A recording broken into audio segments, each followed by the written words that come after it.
Okay, we're going to look at lessons 8, 9, and 10, creating the Constitution.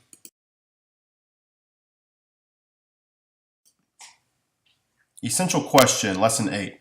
What were the Articles of Confederation and why did some founders want to change them? Lesson 9, how was the Philadelphia Convention organized? And lesson 10, why was representation a major issue at the Philadelphia Convention?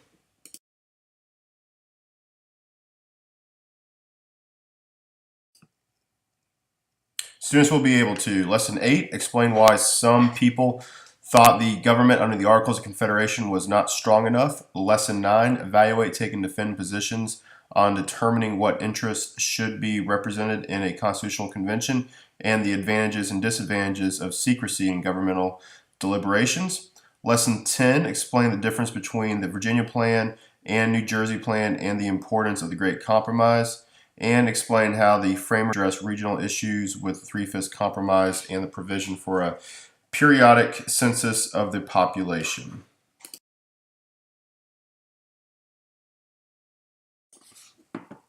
Here's our Florida standards.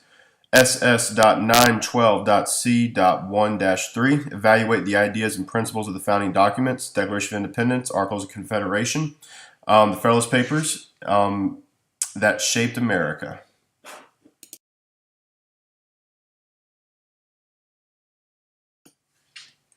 Here's our key vocabulary: Great Compromise, Three-Fifths Compromise, Articles of Confederation, Confederation, Shays Rebellion, Civil Discourse, Federal System, National Government, and Proportional Representation.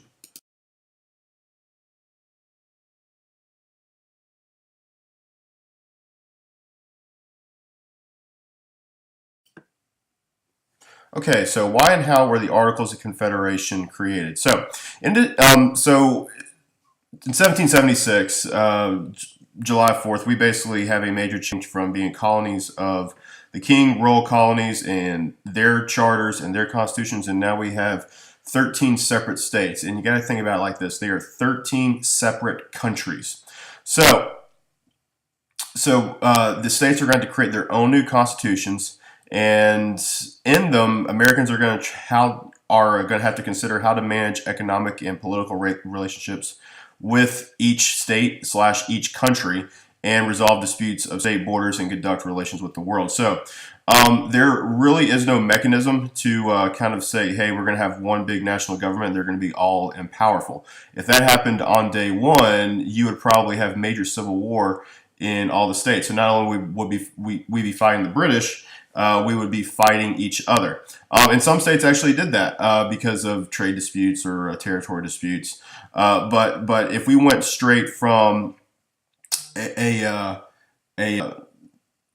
13 colonies to 13 states, and then overnight had a federal government, that was going to be close to impossible to do. It was a gradual process. The founders knew it was going to be a process. So we had to create a confederation, a loose alliance of states, to basically achieve the goal of independence, and then we will deal with a possible national government later on. So there was a union that was needed, and the Articles of Confederation in 1777 are going to provide that. But under the Articles, the states are going to have the power.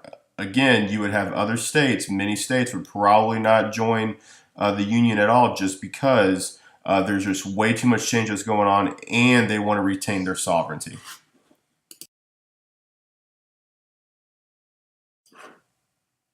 Okay, so problems with the Articles of Confederation. So many of the states are going to fear a strong central government.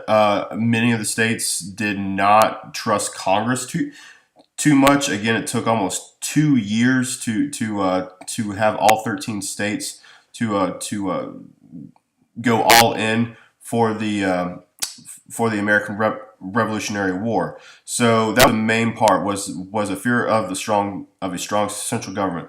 Fear that some states would dominate others in the central government. This was states like Connecticut and Rhode Island that really feared that they would be dominated by states like New York, Pennsylvania, or Virginia, very, very populous states. So they wanted to retain their sovereignty. So if they threw all their chips in and say, hey, we're going to trust this federal government, they would think that Virginia and Pennsylvania would dominate the entire political spectrum, and they wouldn't have a say so. So you basically had to have a balancing act between small states and large states, and that's really hard to do with this new country. And you're trying to defeat the British Army and Navy. Almost all power is going to stay with the states. So the Confederation Congress, the Continental Congress, had no authority over any person in any state. So they could not regulate anybody. So like if a member of the Second Continental Congress witnessed a murder, let's say in Connecticut, they just can't say, hey, I'm going to bring up charges on you because of some federal statute. That would not exist. You would have to report that to the state authorities, and then they would process it. So when it came to power, the states are going to retain all that power. Congress had no power to collect taxes. If the Continental Congress wanted to raise funds for the American Revolutionary War, they had to ask the states to provide those funds. And those states had every single right to say, nope, we're not going to provide those funds at all. There was many states who did not pay and did not cough up any type of money during the American Revolution, like South Carolina. For most of the war, didn't pay any money at all. Whereas you had other states like Massachusetts and Pennsylvania that gave lots of money to the American Revolution. But some of these more southern, smaller states, they just didn't see any benefit to it. And also, when it came to recruitment, every single state had their own way of doing things. So if you were from a Virginia regiment, your uniform might look completely different than a regiment from Rhode Island. Quartermaster pay was a different. You had different types of drills. You had different types of drum beats. You had different types of orders. You had just every single state had a different way of doing when it came to their militias. So George Washington had his hands full to try to mold all 13 quote-unquote militias into one United States Continental Army. And also, Congress had no power to regulate trade. That was definitely up to the states. If states wanted to trade with France, they could. If other states didn't want to trade with France, that's totally up to them. Some states would even have would even try to impose embargoes against each other. So it's a really, really hard way of trying to corral all 13 states into one country, and Congress definitely had their hands full, and it took them some time, like 14 or 15 years, to try to convince the states to adopt a constitution for the whole entire country's benefit.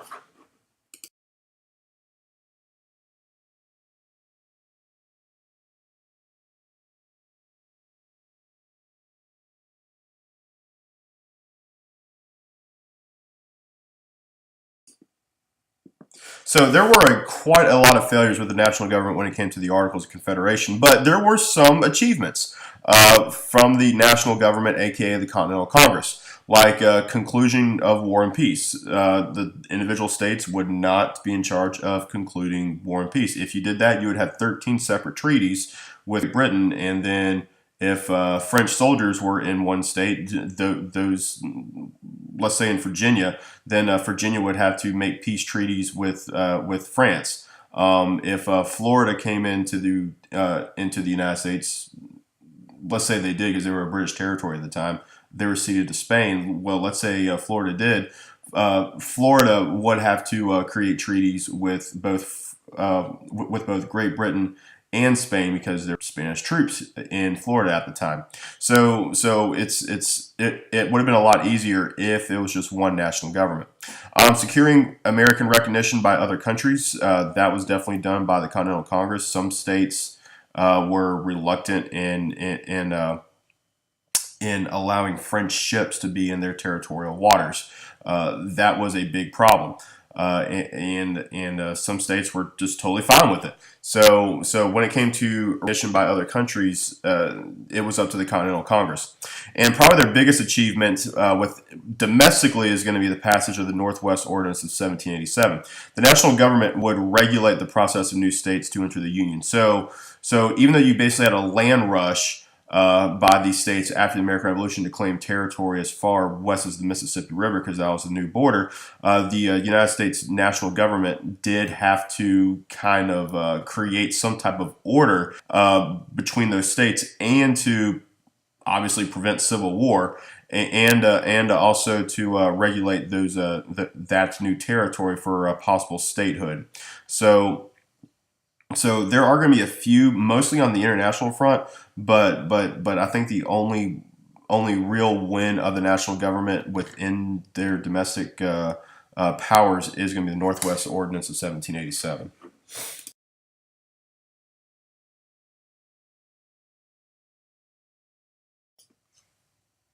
Okay, so here's a map of what the United States would have looked like at the conclusion of the American Revolution.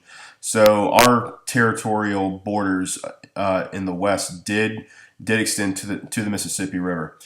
Spain reclaimed Florida during the American Revolution. Florida actually belonged to Great Britain. That was a deal that the Spanish and the British governments had after the British captured Havana, Cuba, at the end of the French and Indian War. So Spain basically ceded all of Florida back to, or gave Florida to Britain. But after the American Revolution, Britain had to cede, and the United States gave Spain back Florida for their support in the American Revolution. So this is what the country kind of looked at the time. It was unclaimed territory, some territory claimed by the United Kingdom, some territory claimed by Spain and Russia, and then Hawaii's out there. But this is what the United States looked at.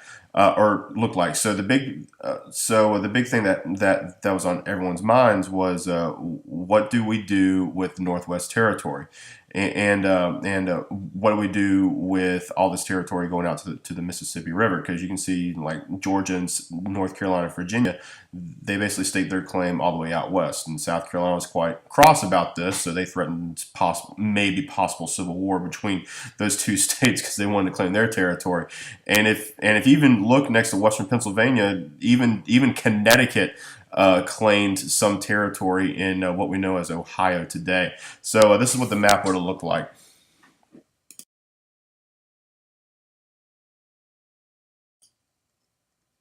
So let's just zoom in just a little bit to take a look at the Northwest Territory and possible statehood. So Ohio is going to come into the United States in 1803. They are going to meet the requirements for statehood established by the federal government. But some of these other states are going to take a little while. So Illinois is 1818, Indiana 1816, and then Minnesota is going to come up last in 1858.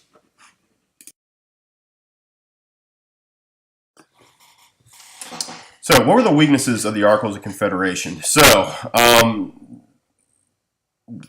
they had absolutely no power. That's just the best way to put it. And the states are just going to retain all their power. So, Congress had no power to tax. Again, to even pay off war debt, they had to ask for money from state governments, because state governments did have power to tax, and it was up to governments if they wanted to give money or not. The Continental Army did, or excuse me, the Continental Congress did not have an army at the conclusion of the American Revolution. The army was basically disbanded, and states did keep up their militias. But if Congress wanted to enforce any type of laws at all, they would have to have some type of enforcement mechanism, like an army. But if you don't have that, and the states have their own private militias, and sometimes they have their own small little standing armies, it's going to be close to impossible to even try to collect taxes if the state doesn't want to pay it.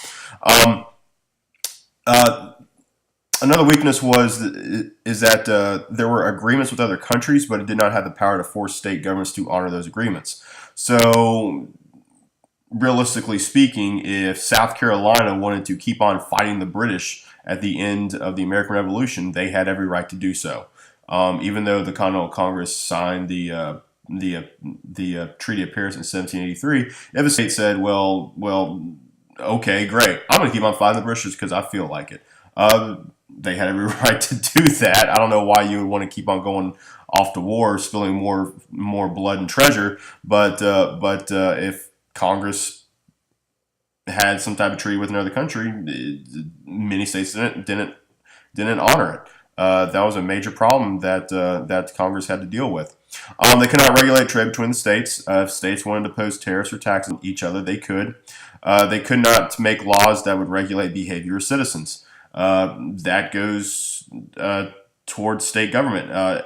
Every single state had a different way of dealing with their own citizens. Now in individually each state, they still had precedent.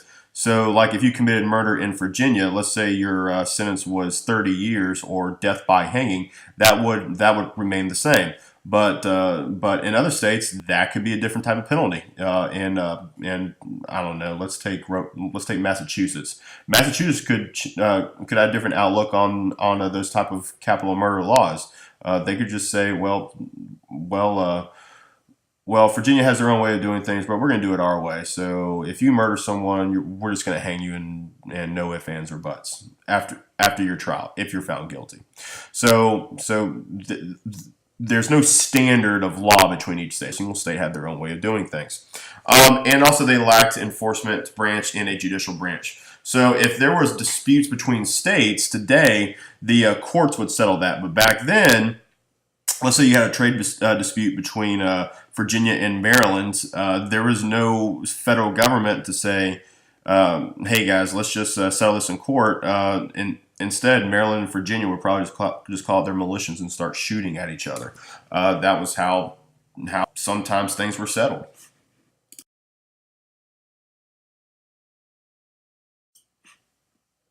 Okay, so let's take a look at how did Shays' Rebellion result in support for a change. A couple things to take a look at in the 1780s was that it was not a good economic time. It was not a good economic time at all. You had a lot of unemployed veterans of the American Revolution. But for this case, let's just take a look at Massachusetts.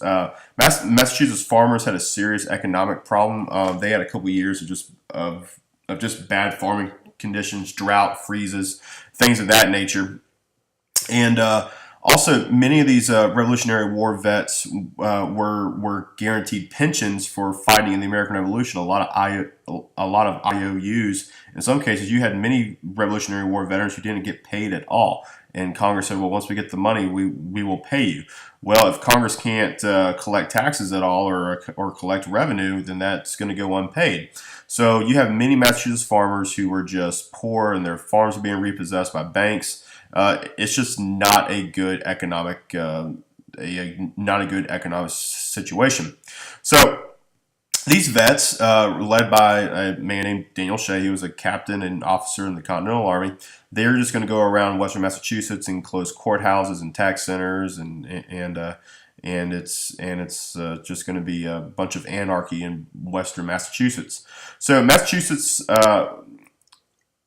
did somehow raise a militia to put down the rebellion, but it raised a lot of questions.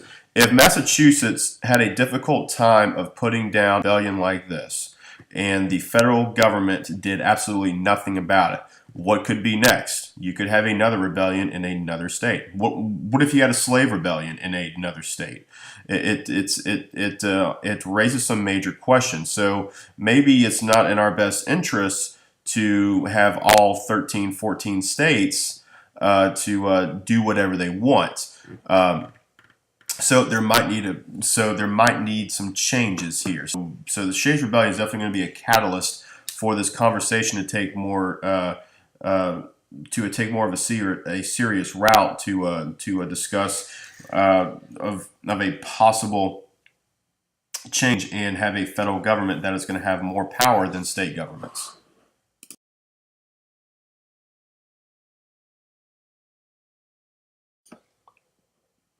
Okay, so who attended the Philadelphia Convention? So there's going to be 55 delegates that are going to attend. Delegates are going to be appointed by their state legislatures, and they get to decide how many that they wanted to send. Some sent 2, like New Hampshire, and some sent as many as 8, like Pennsylvania.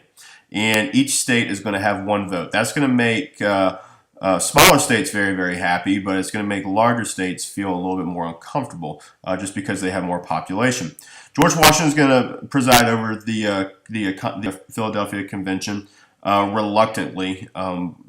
The story goes that when the Philadelphia Convention was going to take place, many people wanted to see George Washington kind of preside over over the debate because he was seen as the most honorable man in America at the time. He was an action hero, but after the American Revolution, at the conclusion of it, he sent his resignation letter to the Continental Congress and turned in his sword, and he just wanted to go home and retire. He just wanted to be a farmer.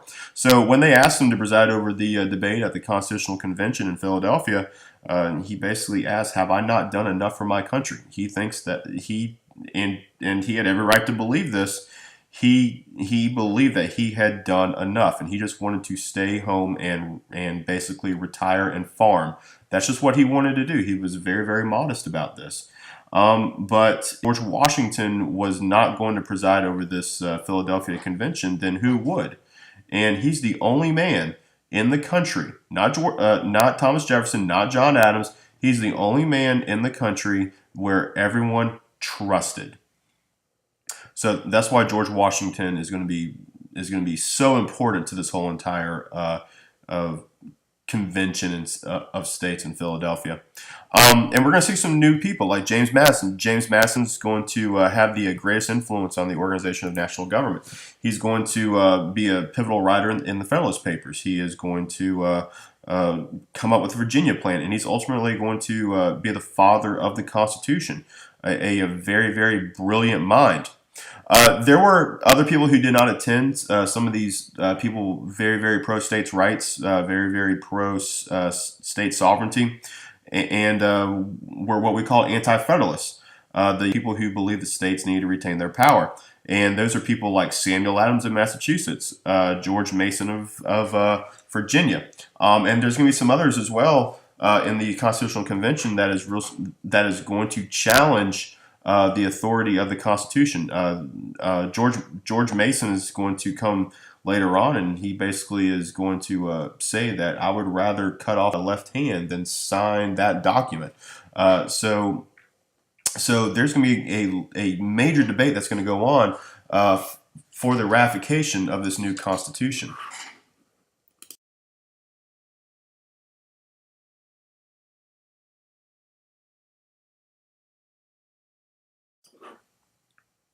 So we're going to have two competing plans here. One's going to favor the larger states, and one's going to benefit the smaller states. So we're going to take a look at the Virginia plan first, and in it is going to definitely sway towards the larger states.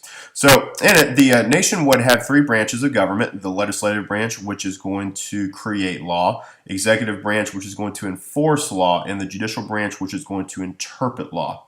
Congress would have two houses. You would have a House of Representatives. They would be directly elected by the people. And we're going to have an upper house, kind of like the brains of the operation, the Senate, where the state legislatures would nominate a list of candidates, and then the people would vote on that list. The Senate and the House would be based on population. So if you're Virginia is one of the bigger states. Virginia is going to have more power in both of those because it's both going to be proportional. Congress would have power to make all laws that states could not make, mostly international treaties, things of that nature, and also raising an army. There's a whole bunch of things. Congress would have power to strike down state laws. So if it went against the Constitution, they could say, hey, we're going to strike this down. We're not going to recognize it. And then Congress would have power to create a national military.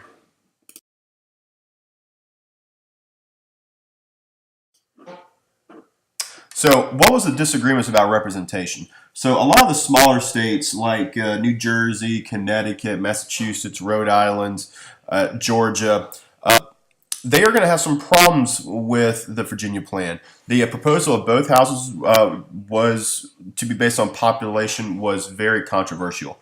They just saw that since 5 states basically had 51% of the population, little bitty Rhode Island's not going to get much of a say, and it's a very valid point. Big states could push around smaller states, and many believe that having 2 houses in the legislature was a good idea. Even smaller states were fine with two legislatures, but they did not particularly want that so much as long as there is proportional representation.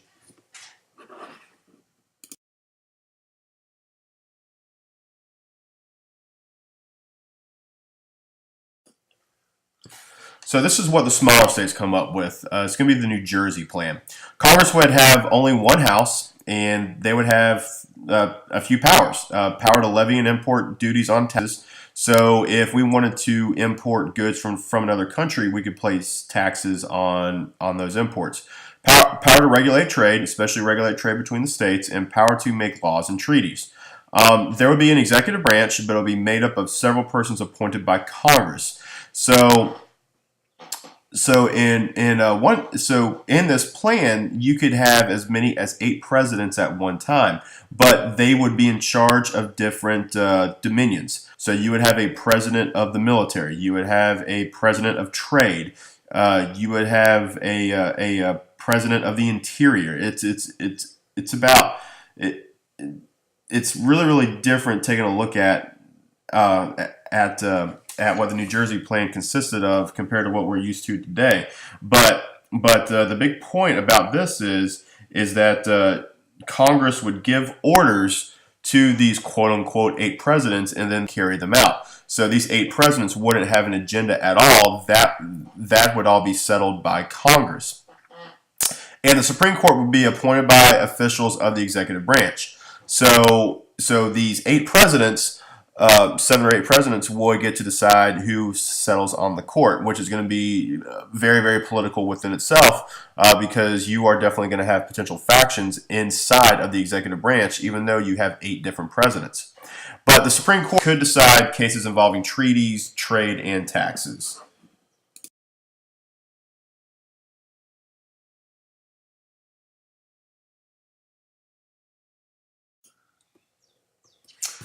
So, what do? We have the New Jersey plan with their 8 presidents and their small states and their 1 vote per state, and then you have the Virginia plan with basically the large states dominating. So, we are going to have a compromise proposed by one of my favorite founding fathers, Roger Sherman, um, and he's from Connecticut. It's also called the Connecticut Compromise, and this is what they're going to come up with. They are going to bring parts of the Virginia plan and New Jersey plan together. So we're going to have a House of Representatives, and they're going to be based on population. So Virginia is going to have the largest population, so they're going to get a larger number of representatives than little Rhode Island, just because they don't have the population. But there's going to be equal representation in the Senate. Each state would have 2 senators, and they would be appointed by the states. It's up to the states on how they would appoint them. If they want democratically elected senators, that's fine. If they wanted to have governor appointed, that's fine. If they wanted to have state legislature appointed, that's fine. But what mattered was that every single state would be equally represented in the United States Senate. The House of Representatives would have the power to develop bills for taxation and spending. So when it came to spending bills, it all starts in the House of Representatives. Currently, it's January 2019. And we're in the longest government shutdown ever in U.S. history, and some people are blaming the president. Some people are blaming Congress, but don't take a look at who's to blame. What people need to know is that when it comes to revenue spending bills, it's not the president who gets to decide that. It is the House of Representatives. The reason for spending bills and taxation must start in the House of Representatives is because they are representing the people. The states represent the states. The president is the voice of the country.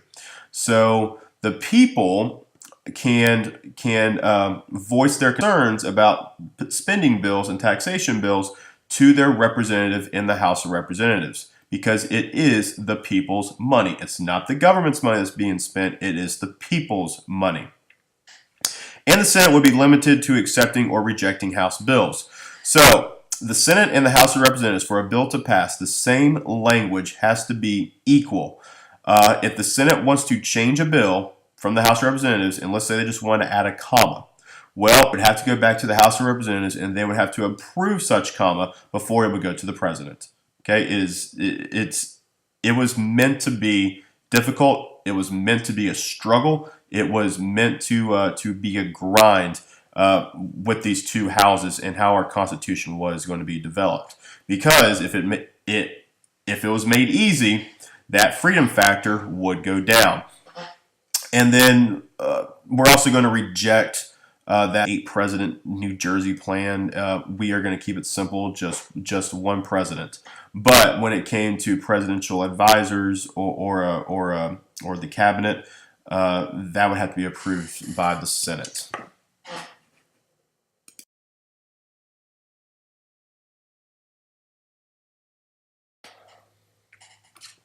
Okay, so we have to tackle one problem, and that's going to be the issue of slaves.